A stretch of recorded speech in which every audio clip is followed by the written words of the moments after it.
Hello everyone, welcome to SPC centre. This is Prashant Kumar. Friends, आज के इस वीडियो में मैं आप लोगों के साथ परीक्षा मंथन मैगजीन करेंट अफेयर का जो मैगजीन है उसके शॉर्ट नोट्स को डिस्कस करूंगा। अगर आप लोग नए हैं तो हमारे यूट्यूब चैनल को सब्सक्राइब कर लें और हमारे टेलीग्राम ग्रुप @ISPC सेंटर को आप लोग ज्वाइन कर लें। तो आज का जो सेशन है वह करेंट अफेयर से संबंधित होगा और इसके अंतर्गत हम लोग परीक्षा मंथन मैगजीन का जो लेटेस्ट एडिशन है लक्ष्य 4 मार्केट में आई है तो उसी के शॉर्ट नोट्स को डिस्कस किया जाएगा। तो आइए इसका हम लोग डिस्कशन प्रारंभ करते हैं। डिस्कशन प्रारंभ करने से पहले एक चीज़ आप लोग ध्यान रखेंगे कि इस बार का जो परीक्षा मंथन मैगजीन है वह मेंस ओरिएंटेड मैगजीन है, क्योंकि आगामी कुछ महीनों के अंतर्गत कई सारे आयोग की, चाहे आप एमपीपीसीएस का देखेंगे या फिर बीपीएससी का देखेंगे या यूपी में आरओ या यूपीपीसीएस का, तो मुख्य परीक्षा आगामी कुछ महीनों के अंतर्गत संभावित है।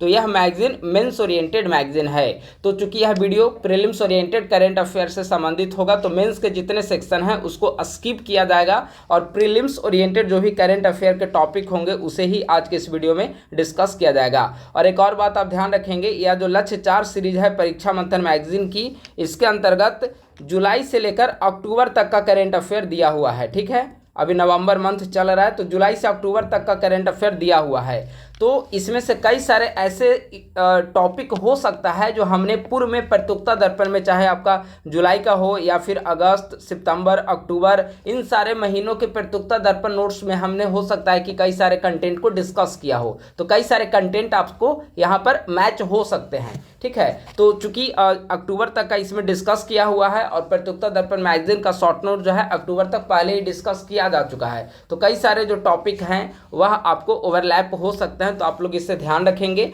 और आइए हम लोग इसका डिस्कशन प्रारंभ करते हैं। परीक्षा मंथन मैगजीन सबसे पहले है राष्ट्रीय करंट अफेयर।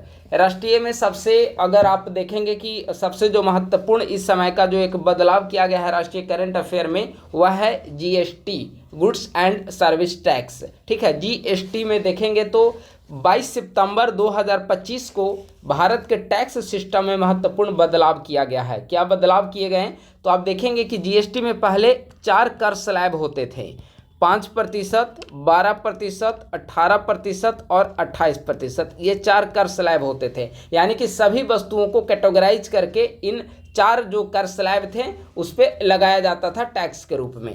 लेकिन अब महत्वपूर्ण बदलाव करते हुए 2 प्रकार के कर स्लैब जो है निर्धारित किए गए। आवश्यक वस्तुओं पर 5% का टैक्स लगाया जाएगा और सामान्य वस्तुओं पर 18% का टैक्स लगाया जाएगा। यानी कि अब दो कर स्लैब बचे, 5% और 18%, यही 2 कर स्लैब बचे हैं। 12% वाले जो वस्तु थे उसको अधिकांश को 5% वाले में मर्ज कर दिया गया और 28% वाले को 18% वाले में मर्ज कर दिया गया है। ठीक है, तो जीएसटी 2.0 बेसिकली टैक्स सिस्टम में लाए गए बदलाव से संबंधित है, जिसके तहत 4 कर स्लैब को हटाकर 2 कर स्लैब निर्धारित किए गए। इसके अलावा एक नया कर स्लैब सृजित किया गया।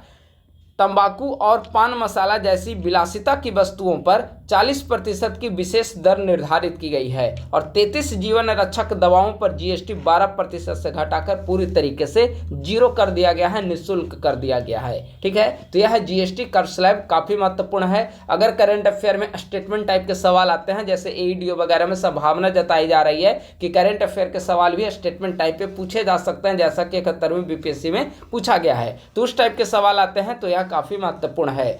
अगर जीएसटी के बारे में देखा जाए तो 101वें संविधान संशोधन के तहत जीएसटी को भारत में लाया गया था और 1 जुलाई 2017 ईस्वी को जीएसटी पूरे देश भर में क्रियान्वित किया गया था। तो जीएसटी महत्वपूर्ण है।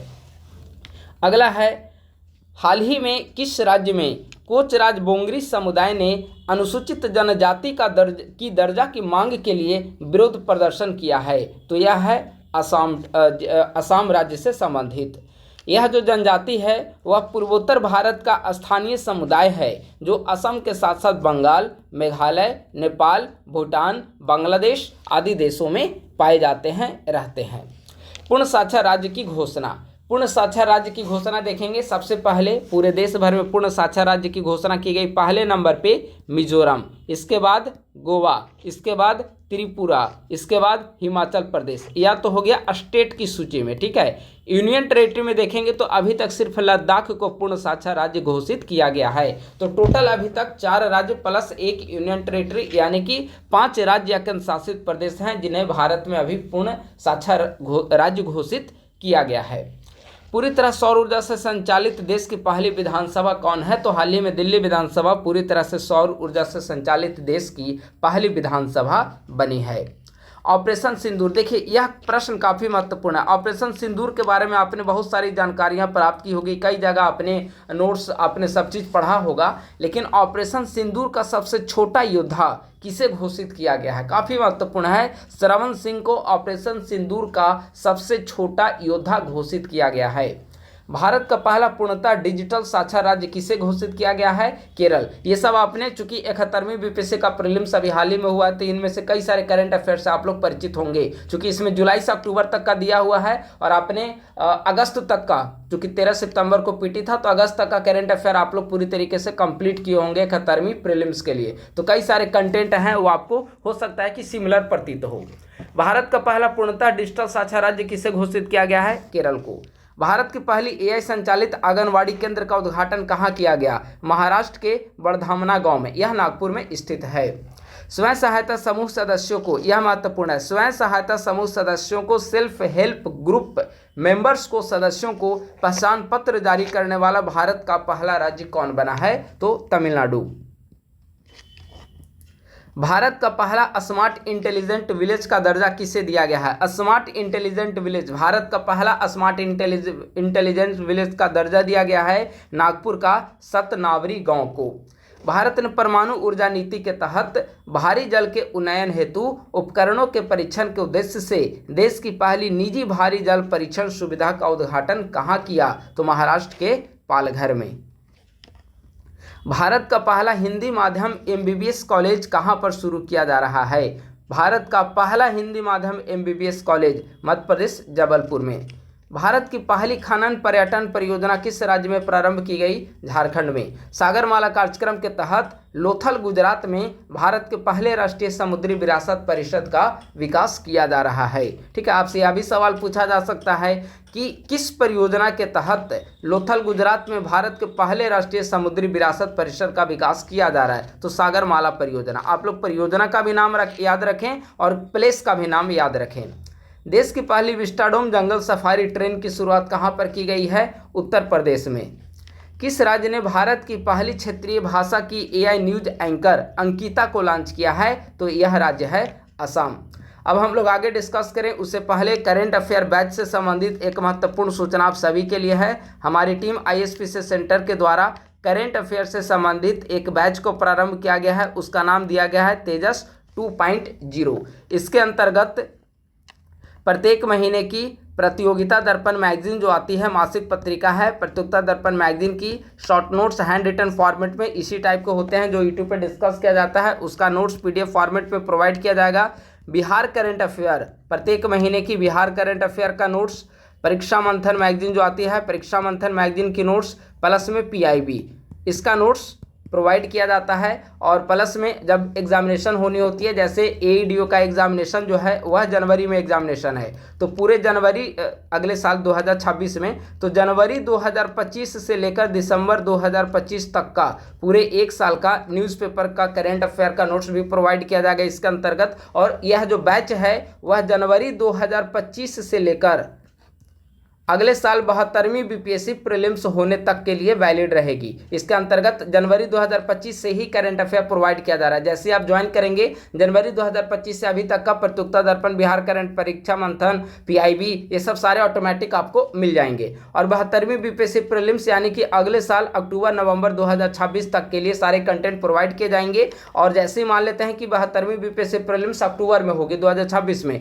तो उस समय तक पूरे एक साल का न्यूज़पेपर का नोट्स जो होगा हैंड फॉर्मेट में इसी टाइप का आपको अवेलेबल करा दिया जाएगा। तो इसके अंतर्गत प्रत्युत्तर दर पर मैगजीन का नोट्स, प्रत्येक महीने बिहार करंट अफेयर का नोट्स, परीक्षा मंथन मैगजीन का नोट्स, पीआईबी न्यूज़पेपर सारे का नोट्स पूरी तरीके से प्रोवाइड किया जाएगा और बिहार स्पेशल से संबंधित कुछ कंटेंट भी प्रोवाइड किए जाएंगे। तो आप लोग इसे ज्वाइन कर सकते हैं। इस बैच का जो फी है वह 399 इसका फ़ी रखा गया है, पूरे साल के लिए वैलिड होगा। 399 यानी कि जनवरी 2025 से लेकर 72वीं बीपीएससी प्रीलिम्स होने तक पूरे नोट्स जो है 399 में आपको प्रोवाइड किए जाएंगे। 8375934036 या 9870564701 दो में से किसी भी नंबर पे कॉल या मैसेज करके इसके बारे में आप लोग विस्तृत जानकारी प्राप्त कर सकते हैं, या फिर दोनों नंबर गूगल पे, फ़ोन पे, पेटीएम पे अवेलेबल है। दो में से किसी भी नंबर पे 399 का आप लोग पेमेंट करके, दोनों व्हाट्सएप पे भी नंबर अवेलेबल है, व्हाट्सएप पे पेमेंट का स्क्रीनशॉट भेज दे। आपको करेंट अफेयर बैच तेजस 2.0 का जो पेड ग्रुप है टेलीग्राम पे बना हुआ, उसका लिंक आपको प्रोवाइड करा दिया जाएगा और आप लोग ग्रुप ज्वाइन करके सारे मटेरियल, प्रीवियस मटेरियल को आप लोग प्राप्त कर लेंगे। और कमिंग जो मंथ्स का जो मटेरियल होगा वो आने वाले समय में आपको धीरे धीरे करके मंथली वाइज आपको प्रोवाइड करा दिया जाएगा। ठीक है, तो यह इसका जो पीडीएफ अभी जो मैं डिस्कस कर रहा हूँ परीक्षा मंथन मैगजीन, तो इसका भी पीडीएफ आपको इसी पेड ग्रुप में प्रोवाइड किया जाएगा। ठीक है, चलिए अब आगे हम लोग डिस्कशन कंटिन्यू करते हैं। हाल ही में लिवरपूल विश्वविद्यालय भारत में अपना परिसर स्थापित करने वाला दूसरा ब्रिटिश विश्वविद्यालय बना। आप लोग ध्यान देंगे, दूसरा ब्रिटिश विश्वविद्यालय है। ओवरऑल देखा जाए तो ओवरऑल चौथा विदेशी विश्वविद्यालय है, लेकिन ब्रिटिश विश्वविद्यालय अगर पूछा जाए तो लिवरपूल विश्वविद्यालय भारत में अपना परिसर स्थापित करने वाला दूसरा ब्रिटिश विश्वविद्यालय बना। तो पहला विश्वविद्यालय कौन था? पहला ब्रिटिश विश्वविद्यालय तो साउथहैम्पटन विश्वविद्यालय भारत में अपना परिसर स्थापित करने वाला पहला ब्रिटिश विदेशी विश्वविद्यालय था। दूसरा लिवरपूल विश्वविद्यालय। भारतीय विदेश व्यापार संस्थान IITF ने किस देश में अपना पहला विदेशी परिसर स्थापित करने की घोषणा की है? UAE दुबई में। सौर ऊर्जा से संचालित या सौर ऊर्जा से चलने वाला भारत का पहला जिला कौन बना है? दीव। हाल ही में डाक विभाग ने ध्रुव नामक दस्तावेज जारी किया है जो देश में राष्ट्रीय डिजिटल एड्रेस पब्लिक इंफ्रास्ट्रक्चर को विकसित करेगा। ध्रुव किस विभाग से संबंधित है? डाक विभाग से संबंधित है। ध्रुव का पूरा नाम क्या है? Digital hub for reference and unique virtual address. तो ध्रुव किस विभाग से संबंधित है? डाक विभाग। अगला है IBCA, इब्सा की पहली बैठक। ठीक है, IBCA इसका पूरा नाम क्या है? IBCA का मतलब हो गया इंटरनेशनल बिग कैट अलायंस। ठीक है, जो प्रोजेक्ट टाइगर है, प्रोजेक्ट टाइगर के 75 वर्ष पूरे होने के अवसर पर International Big Cat Alliance Bharat के द्वारा इसे जारी किया गया था। इस संगठन की नींव रखी गई थी, इंटरनेशनल बिग कैट अलायंस।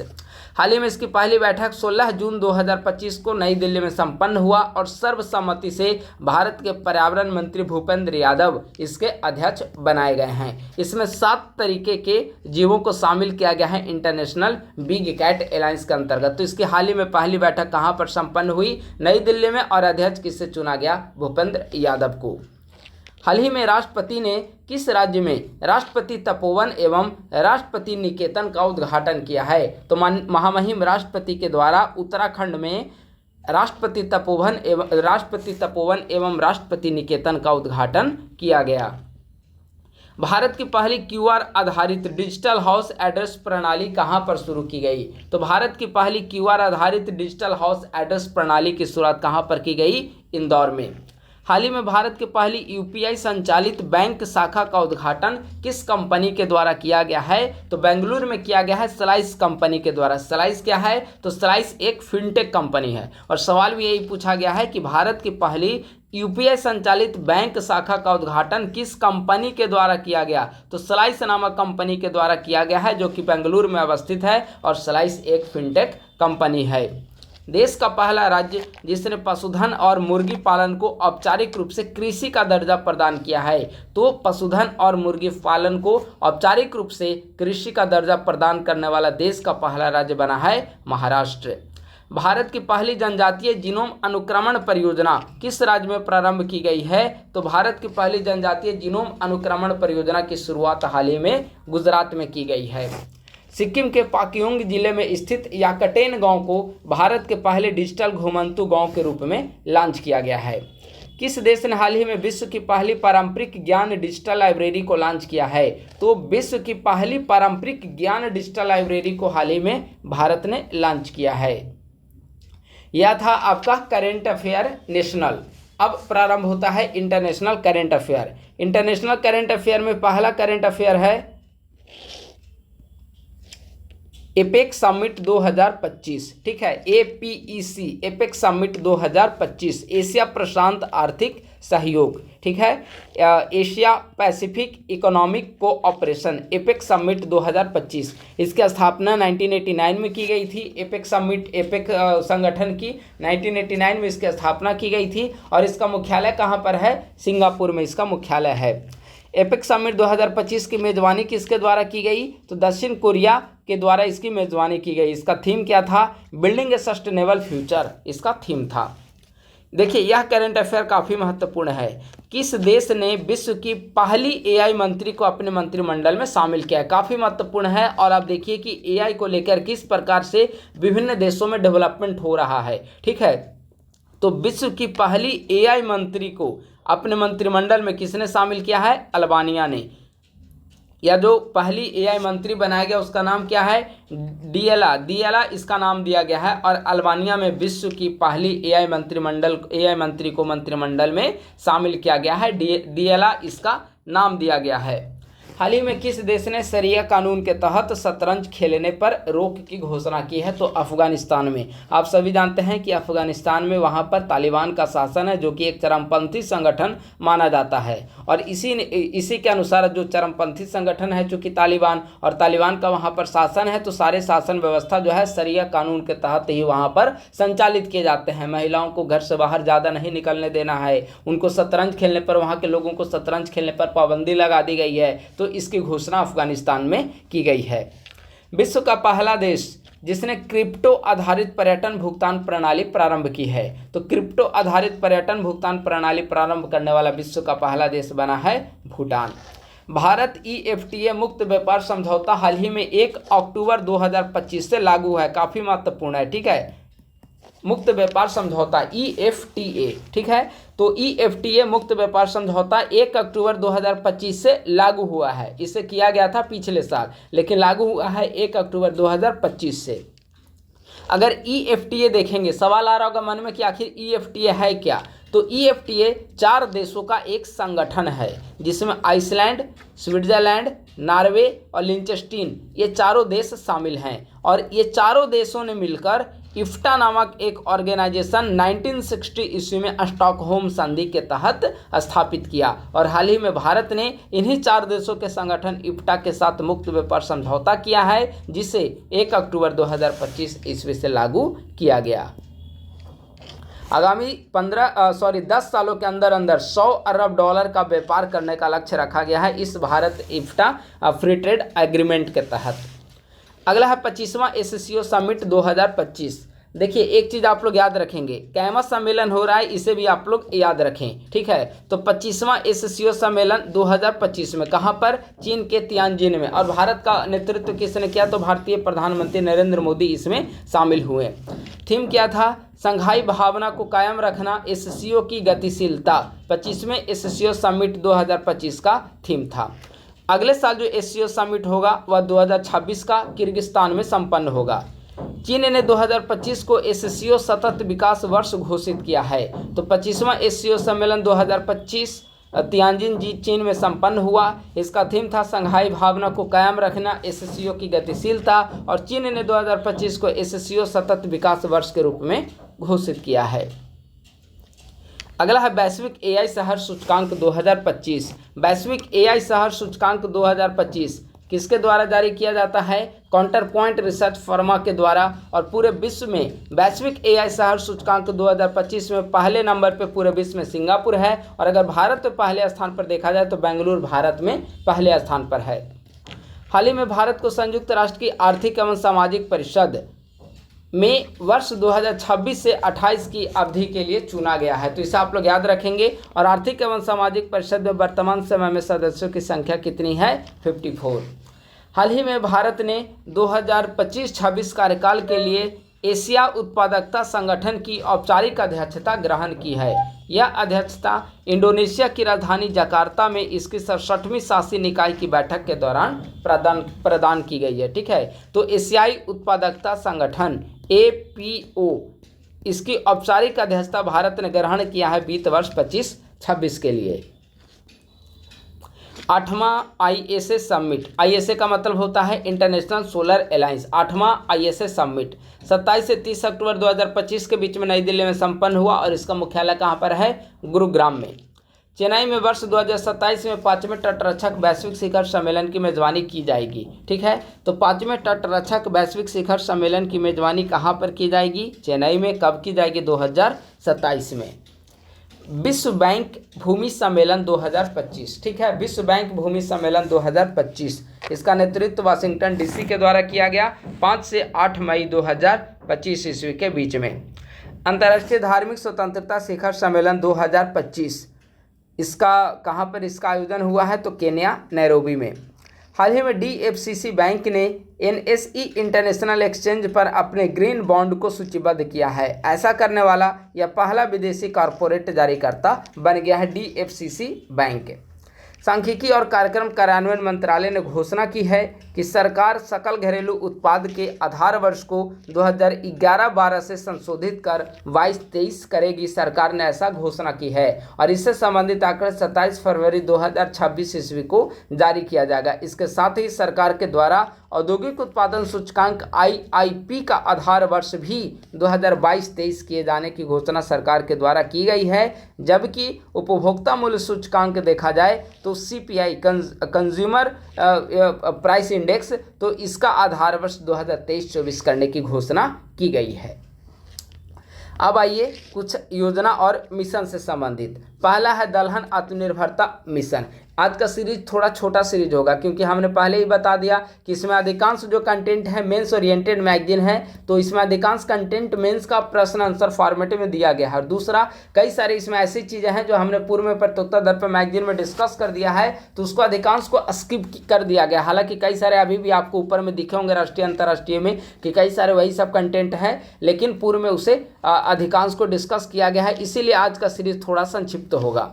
दलहन आत्मनिर्भरता मिशन 1 अक्टूबर 2025 को केंद्रीय मंत्रिमंडल के द्वारा 6 वर्षीय कार्यक्रम की मंजूरी प्रदान की गई है। बजट आवंटित किया गया है 11,440 करोड़ रुपया। दलहन आत्मनिर्भरता मिशन, इसका लक्ष्य क्या है? तो घरेलू दलहन उत्पादन को बढ़ावा देना और घरेलू दलहन उत्पादन को बढ़ावा देकर आप आगामी 6 वर्षों के अंतर्गत यह 350 लाख टन तक वृद्धि करना, आयात पर निर्भरता को कम करना और लगभग 2 करोड़ किसानों की आय को सुनिश्चित करना दलहन आत्मनिर्भरता मिशन का मुख्य लक्ष्य है।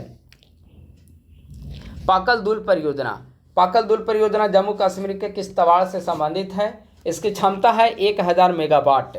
चेनाब की सहायक नदी मारुसुदर नदी पर पाकल दुल परियोजना जो है वह अवस्थित है। तो काफ़ी महत्वपूर्ण है, आपसे पूछा जा सकता है कि पाकल दुल परियोजना किस राज्य में अवस्थित है, जम्मू कश्मीर के अंतर्गत कहाँ पर अवस्थित है, किस नदी पर अवस्थित है? तो आप लोग याद रखेंगे मारुसुदर नदी जम्मू कश्मीर के किश्तवाड़ में।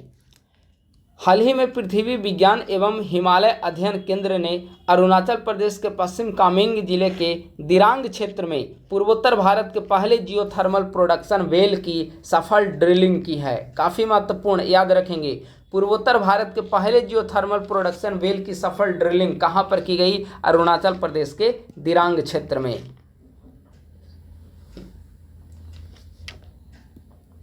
हाल ही में केंद्रीय कैबिनेट ने किस राज्य से संबंधित एटालिन जल विद्युत परियोजना को मंजूरी दी है? एटालिन जल विद्युत परियोजना अरुणाचल प्रदेश से संबंधित है।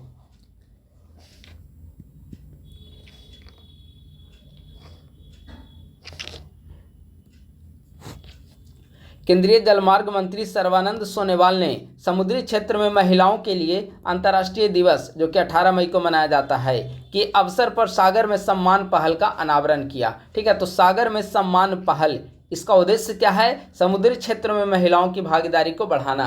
तो हाल ही में केंद्रीय जलमार्ग मंत्री सर्बानंद सोनोवाल के द्वारा समुद्री क्षेत्र में महिलाओं के लिए अंतर्राष्ट्रीय दिवस, जो कि 18 मई को आयोजित की जाती है, उसके अवसर पर सागर में सम्मान पहल की शुरुआत की गई, जिसका मुख्य उद्देश्य समुद्री क्षेत्र में महिलाओं की भागीदारी को बढ़ाना है। अगला है विकसित कृषि संकल्प अभियान। विकसित कृषि संकल्प अभियान, आपको नाम से ही लग रहा होगा, कृषि को विकसित करने के लिए संकल्प अभियान प्रारंभ की गई है। 29 मई से लेकर 12 जून 2025 ईस्वी के बीच में प्रारंभ की गई थी। पूरी उड़ीसा से इसकी शुरुआत की गई थी कृषि मंत्री शिवराज सिंह चौहान के द्वारा। इसका लक्ष्य क्या था? देश के 723 जिलों में 65,000 से अधिक गांवों में 1.3 करोड़ से अधिक किसानों तक पहुंचना तथा किसानों का आर्थिक सशक्तिकरण व नवाचार में वृद्धि, तकनीक की भूमिका को बढ़ाना इसका महत्वपूर्ण लक्ष्य था। अगला है नव्या कार्यक्रम, काफ़ी महत्वपूर्ण है और केंद्र सरकार के द्वारा हाल ही में बालिकाओं के कौशल विकास से संबंधित सरकार के द्वारा लॉन्च की गई यह स्कीम है नव्या कार्यक्रम। नव्या का पूरा नाम से ही आप लोग समझ जाएंगे, nurturing aspirations through vocational training for young adolescent girls, यानी कि जो युवा किशोरी लड़कियां हैं, युवा जो लड़कियां हैं उनको वोकेशनल ट्रेनिंग के जरिए उनका आर्थिक सशक्तिकरण और कौशल विकास करना। ठीक है, इसकी शुरुआत कब की गई? 24 जून 2025 ईस्वी को उत्तर प्रदेश के सोनभद्र जिले से इसकी शुरुआत की गई है और जिसका उद्देश्य व्यावसायिक प्रशिक्षण के माध्यम से किशोरियों का सशक्तिकरण है। तलाश कार्यक्रम, तलाश कार्यक्रम क्या है? तलाश का पूरा नाम है tribal aptitude life skills and self esteem hub. केंद्रीय जनजातीय कार्य मंत्रालय के अंतर्गत एक स्वायत्त संगठन राष्ट्रीय आदिवासी छात्र शिक्षा सोसाइटी ने यूनिसेफ इंडिया के साझेदारी से तलाश कार्यक्रम को प्रारंभ किया है। इसका उद्देश्य क्या है? तो आदिवासी छात्रों को शिक्षा और करियर के अवसर प्रदान करके सामाजिक आर्थिक असमानता को दूर करना तलाश कार्यक्रम का महत्वपूर्ण लक्ष्य है। स्वस्थ नारी सशक्त परिवार अभियान, ठीक है, केंद्र सरकार के द्वारा 17 सितंबर 2025 ईस्वी को स्वस्थ नारी सशक्त परिवार अभियान प्रारंभ की गई। इसका उद्देश्य क्या है? तो महिलाओं के स्वास्थ्य संबंधी मुद्दों की जांच करना इसका महत्वपूर्ण लक्ष्य है। रक्षा मंत्री राजनाथ सिंह के द्वारा हाल ही में देश का पहला अखिल भारतीय त्रिसेवा जल यात्रा अभियान की शुरुआत की गई है। इसका क्या नाम है? तो IASV त्रिवेणी महिला जल यात्रा अभियान इसका नाम है।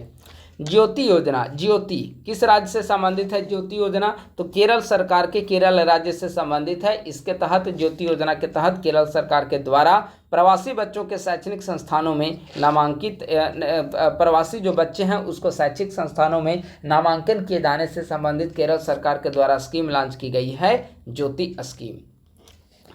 अगला है अंकुर पहल, अंकुर पहल ANKUR Ankur, Atal network for knowledge urbanisation and reform, Ankur पहल उड़ीसा सरकार के द्वारा प्रारंभ की गई। ठीक है, ज्योति पहल केरल सरकार के द्वारा प्रवासी बच्चों के शिक्षा की व्यवस्था, शिक्षा व्यवस्था की देखभाल, उनका नामांकन से संबंधित। ठीक है, ज्योति।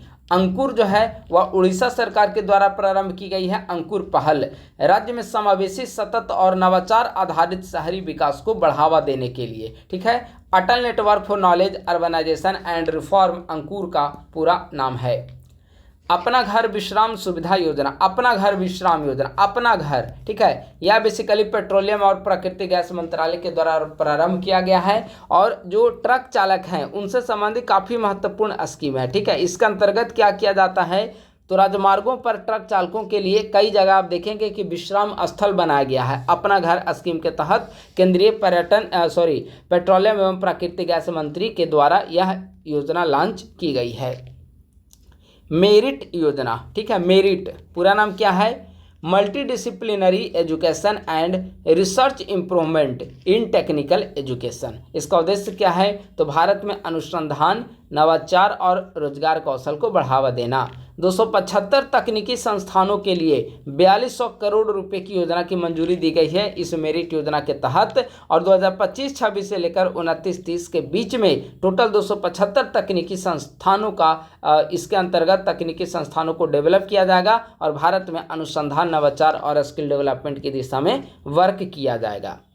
श्रम श्री योजना, ये बेसिकली पश्चिम बंगाल सरकार के द्वारा प्रारंभ की गई है। श्रम श्री योजना, ठीक है, बंगाल सरकार के द्वारा प्रवासी श्रमिकों के लिए प्रारंभ की गई है। इसके तहत प्रवासी श्रमिक जो दूसरे राज्यों में रह रहे हैं वे अगर बंगाल वापस करते हैं तो उनको आगामी 1 साल तक या नई नौकरी मिलने तक 5,000 रुपये प्रतिमाह सरकार के द्वारा प्रारंभ किया जाएगा। ठीक है, अब एक बार और से आप लोग फिर से हमारी एक इन्फॉर्मेशन आप लोग सुन लें। तेजस 2.0 बैच करेंट अफेयर का बैच है तेजस 2.0। इसके अंतर्गत आप सभी को जनवरी 2025 से लेकर, जैसे आप ADO का एग्जामिनेशन है आपका जनवरी में, ठीक है, तो जनवरी 2025 से आपको 1 साल का कवर करना पड़ेगा। तो जनवरी 2025 से लेकर 72वीं BPSC प्रीलिम्स होने तक का पूरा करेंट अफेयर का कंटेंट इसके अंतर्गत प्रोवाइड किए जाएंगे। फी रखा गया 399। फी के लिए 2 नंबर है 8375934036 प्रशांत कुमार और 9870564701 प्रणय कुमार।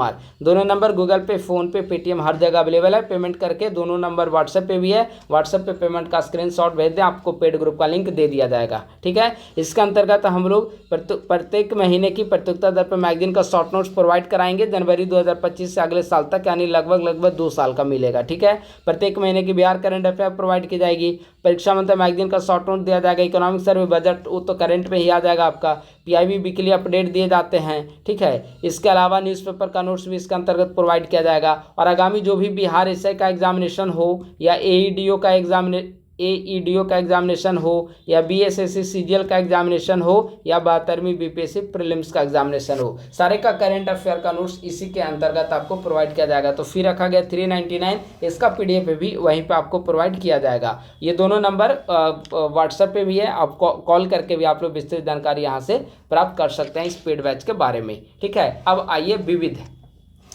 ये विविध के अंतर्गत आपको साइंस टेक अवार्ड, स्वास्थ्य व अन्य चीजें इसके अंतर्गत सारा डिस्कस किया जाएगा। ठीक है, हाल ही में किस अंतरिक्ष संगठन ने अंतरिक्ष मौसम की भविष्यवाणी हेतु सूर्या नामक AI मॉडल को लॉन्च किया? सूर्या नामक AI मॉडल को लॉन्च किया गया है नासा के द्वारा। यह अंतरिक्ष मौसम की भविष्यवाणी करने से संबंधित है।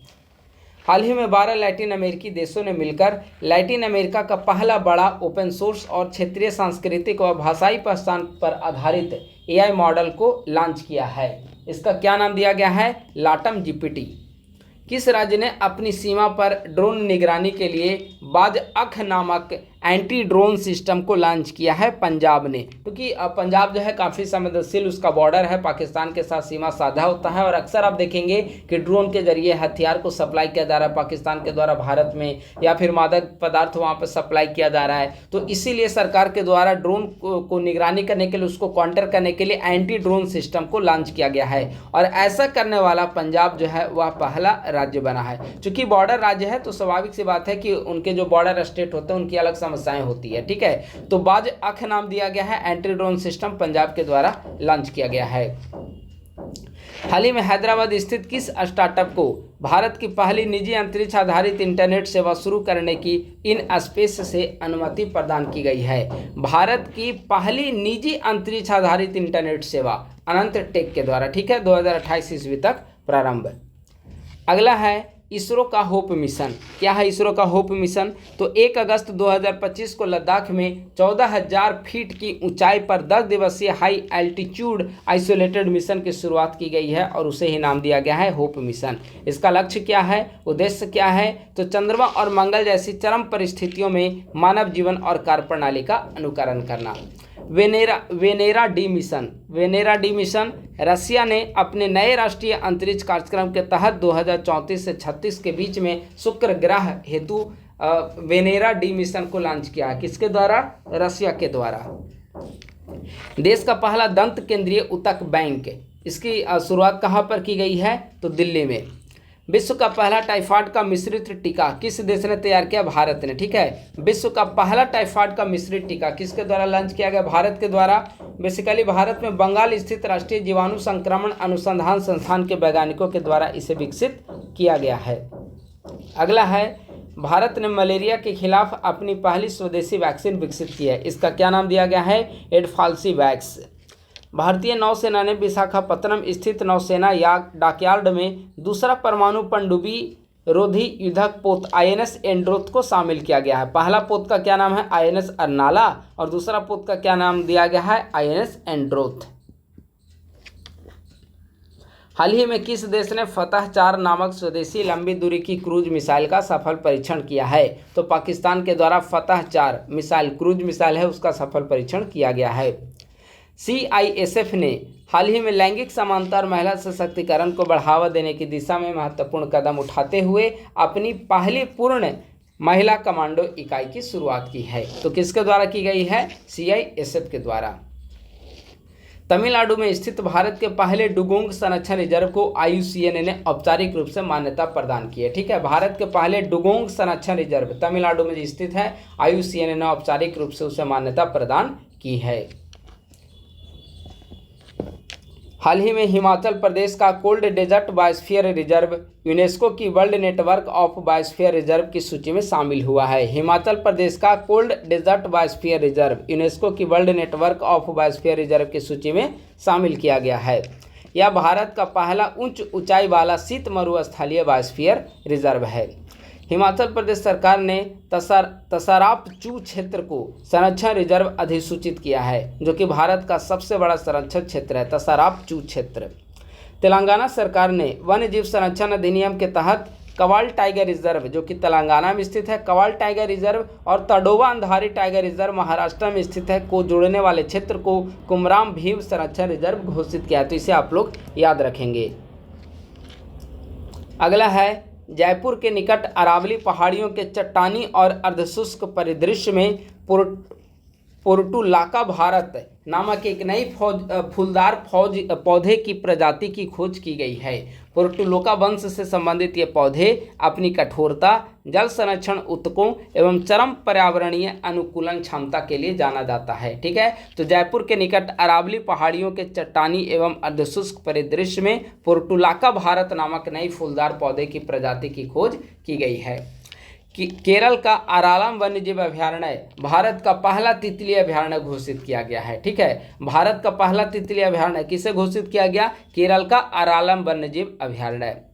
असम के गुवाहाटी स्थित सोनपुर में देश के पहले एक्वाटेक पार्क का उद्घाटन किया गया। ठीक है, देश के पहले एक्वाटेक पार्क कहाँ पर? असम गुवाहाटी स्थित सोनपुर में।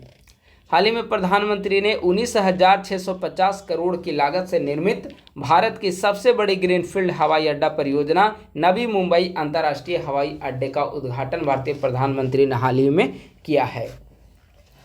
भारत की ऊर्जा सुरक्षा को मजबूत करने के लिए प्रधानमंत्री ने भारत एवं विश्व का पहला बांस आधारित एथेनॉल प्लांट का उद्घाटन कहाँ पर किया? ठीक है, विश्व का पहला, तो स्वाभाविक सी बात है भारत का ही पहला होगा। विश्व का पहला बांस आधारित एथेनॉल प्लांट कहां पर शुरू किया गया है? असम में। केंद्रीय जलमार्ग मंत्री के द्वारा भारत की पहली बंदरगाह आधारित हरित हाइड्रोजन परियोजना की शुरुआत कहां की गई है? तो तमिलनाडु इसका आंसर होगा। गुजरात के कांडला में स्थित दीनदयाल बंदरगाह प्राधिकरण ने भारत का पहला स्वदेशी मेक इन इंडिया हरित हाइड्रोजन संयंत्र को प्रारंभ किया है। भारत ने यूनेस्को की संभावित विश्व धरोहर सूची में 7 नए स्थल भारत ने जोड़े हैं। कौन कौन 7 नए स्थल भारत ने जोड़े हैं यूनेस्को की संभावित विश्व धरोहर सूची में? तो पहला है महाराष्ट्र के पंचगनी और महाबलेश्वर स्थित डेक्कन ट्रैप। दूसरा है कर्नाटक का सेंट मैरी द्वीप समूह। तीसरा है मेघालयन युग की गुफाएं, जो कि मेघालय में स्थित है। चौथा है नागा हिल ओफियोलाइट, जो कि नागालैंड में स्थित है। पांचवा है एर्रामट्टी डिब्बालू, आंध्र प्रदेश में स्थित है, लाल रेत के पहाड़ी हैं ये। छठा है आंध्र प्रदेश का तिरुमाला हिल्स और सातवां है केरल का वर्कला चट्टान। तो ये देखा जाए तो 7 ऐसे स्थल हैं जिसे यूनेस्को के संभावित विश्व धरोहर स्थल की सूची में इसे शामिल किया गया है। 71वें राष्ट्रीय फिल्म पुरस्कार समारोह के दौरान वर्ष 2023 के लिए दादा साहब फाल्के पुरस्कार से किसे सम्मानित किया गया? तो दादा साहब फाल्के पुरस्कार वर्ष 2023 का दिया गया है मलयालम अभिनेता मोहन लाल को। अब आइए नोबेल पुरस्कार 2025। ठीक है, कुछ अवार्ड भी देख लेते हैं। तो नोबेल पुरस्कार 2025 शांति के लिए नोबेल पुरस्कार किसे दिया गया है? लोकतंत्र की रक्षा करने हेतु वेनेजुएला की विपक्ष की नेता मारिया कोरिनो मचाडो को। वेनेजुएला में आप देखेंगे कि लंबे समय से वहां पर तानाशाही विद्यमान है और तानाशाह जो सरकार है वो पूरी तरीके से वहां पर तानाशाह की है। और ऐसी स्थिति में लोकतंत्र की रक्षा करना काफ़ी चुनौतीपूर्ण कार्य हो जाता है। तो इसीलिए लोकतंत्र की रक्षा करने वाले वेनेजुएला के विपक्ष की नेता मारिया कोरिनो मचाडो को शांति का नोबेल पुरस्कार प्रदान किया गया है।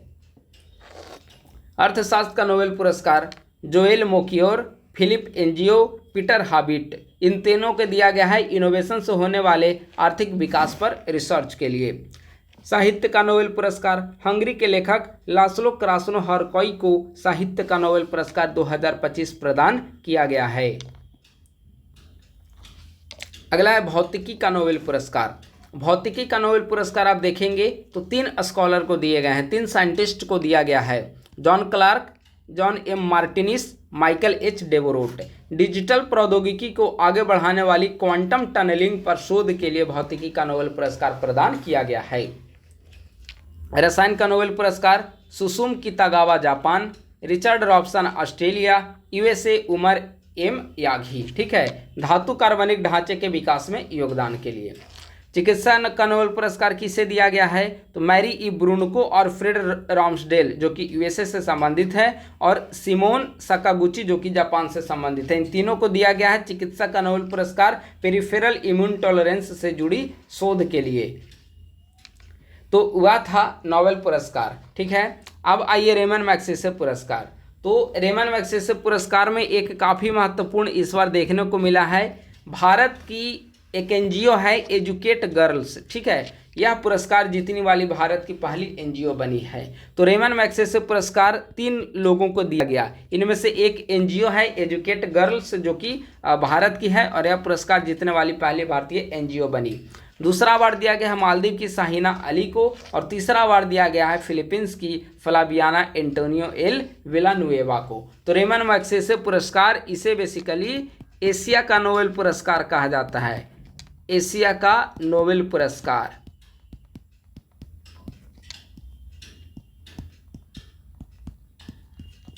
ठीक है, तो 3 लोगों को इस बार दिया गया, जिनमें ये महत्वपूर्ण है एजुकेट गर्ल्स, आप लोग इसे ध्यान रखेंगे। यूएनडीपी का इक्वेटर पुरस्कार 2025, यूएनडीपी का इक्वेटर पुरस्कार 2025 कर्नाटक की महिला किसान समूह बीबी फातिमा स्वयं सहायता समूह को दिया गया है यूएनडीपी इक्वेटर पुरस्कार 2025। ग्लोबल फाइनेंस पत्रिका के द्वारा वर्ष 2025 के लिए विश्व का सर्वश्रेष्ठ उपभोक्ता बैंक का खिताब किसे प्रदान किया गया है तो विश्व का सर्वश्रेष्ठ उपभोक्ता बैंक का अवार्ड जीता है एसबीआई ने। सितंबर 2025 में इरडा ने इरडा ने बीमा सुगम नामक एकीकृत डिजिटल बीमा प्लेटफॉर्म का अनावरण किया है। भारत में लुप्तप्राय गिद्धों के संरक्षण, अनुसंधान और जागरूकता को बढ़ावा देने हेतु देश का पहला गिद्ध ज्ञान पोर्टल कहां पर लॉन्च किया गया तो देश का पहला गिद्ध ज्ञान पोर्टल कहां पर लॉन्च किया गया है, असम में। भारत सरकार के पंचायती राज मंत्रालय के द्वारा विकसित मेरी पंचायत ऐप ने WSIS पुरस्कार 2025 में चैंपियन पुरस्कार जीता है। WSIS पुरस्कार का पूरा नाम क्या है? World summit on the information society. ठीक है, तो भारत सरकार के पंचायती राज मंत्रालय के द्वारा विकसित किया गया मेरी पंचायत ऐप, और मेरी पंचायत ऐप को WSIS पुरस्कार 2025 से सम्मानित किया गया है। दूसरा है पीयूष गोयल ने मुंबई के निकट कांदिवली में देश के पहले पूर्णतः महिला संचालित स्वच्छ स्ट्रीट फूड हब मौली का उद्घाटन किया है। यह भी काफ़ी महत्वपूर्ण है। ठीक है, मौली क्या है तो महिला के द्वारा पूर्णतः महिला के द्वारा संचालित स्वच्छ स्ट्रीट फूड हब, जो कि देश की पहली स्ट्रीट फूड हब है। मुंबई के कादम्बनी में केंद्रीय मंत्री पीयूष गोयल के द्वारा इसका उद्घाटन किया गया। हाल ही में छत्तीसगढ़ के सूरजपुर जिले के 75 ग्राम पंचायतों को बाल विवाह मुक्त घोषित किया गया है। काफ़ी महत्वपूर्ण है। गूगल ने एशिया प्रशांत क्षेत्र में पहला सुरक्षा इंजीनियरिंग केंद्र कहाँ पर स्थापित किया है तो हैदराबाद में स्थापित किया है।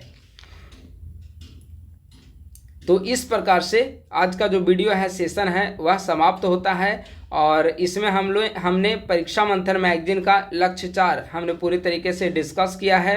और पहले ही मैं बता चुका हूँ आज का सेशन थोड़ा संक्षिप्त इसीलिए भी हुआ क्योंकि इस बार का मैगजीन जो है वह मेंस ओरिएंटेड मैगजीन है। ठीक है, अधिकांश इसमें मॉडल आंसर फॉर्मेट में लगभग 40-50 सवाल दिए गए हैं, और चूंकि लक्ष्य मैगजीन जो है वर्ष में त्रैमासिक पत्रिका है। ठीक है, हर एक 3 महीने पर यह पब्लिश होती है। और इस 3 महीने के दौरान हम लोग लगातार 3 प्रतियोगिता दर्पण डिस्कस कर लेते हैं हर एक महीने की। तो अधिकांश जो कंटेंट होते हैं करेंट अफेयर का वो प्रतियोगिता दर्पण में ही कवर हो जाते हैं। कुछ चीज़ें जो बच जाती है, कुछ चीज़ें जो न्यू होती है उसे ही हम लोग फ्रेश नोट्स में डिस्कस करते हैं। और इसीलिए ये जो परीक्षा मंथन मैगजीन का जो वीडियो है वह अपेक्षाकृत रूप में देखा जाए तो यह थोड़ा शॉर्ट है लेकिन इंपॉर्टेंट है। कंटिन्यूटी अगर आप लोग लगातार ये सारे वीडियो देखते रहेंगे, सारे पीडीएफ को आप लोग रिवाइज करते रहेंगे तो कंटिन्यूटी आपकी बनी रहेगी। ठीक है, जैसे इसमें प्रतियोगिता दर्पण आप देखेंगे तो लगातार इसमें डिस्कस किया जा रहा है वीडियो, कोई किसी भी मंथ का कोई गैप नहीं है। परीक्षा मंथन भी देखेंगे तो लगातार इसके सीरीज डिस्कस किए गए हैं। लक्ष्य 1 डिस्कस किया गया है, लक्ष्य 2 डिस्कस किया गया है, 71वीं बीपीएससी प्रीलिम्स से संबंधित बिहार करंट अफेयर आया था परीक्षा मंथन का, उसे डिस्कस किया गया है। लक्ष्य 4 आज की इस वीडियो में डिस्कस किया गया है। ठीक है, तो लगातार सारी चीजों को डिस्कस किया जा रहा है। और अगर आप लोग एक निर्धारित एक अपनी समय स्लॉट के अनुसार देखेंगे तो सारे जो करंट अफेयर जो उसमें एक कंटिन्यूटी आपको देखने को मिलेगी और आपका भी बेहतर तरीके से पढ़ाई और रिवीजन होता रहेगा। तो बस आज के वीडियो में इतना ही। अगर आप लोग नए हैं तो हमारे यूट्यूब चैनल को सब्सक्राइब करके हमारे टेलीग्राम ग्रुप को आप लोग जरूर ज्वाइन कर लें। और इसके पीडीएफ के लिए 8375934036 या 9870564701 564701 दो में से किसी भी नंबर पे कॉल या मैसेज करके इसके पीडीएफ के बारे में आप लोग जानकारी प्राप्त कर सकते हैं। थैंक यू सो मच, बहुत बहुत धन्यवाद।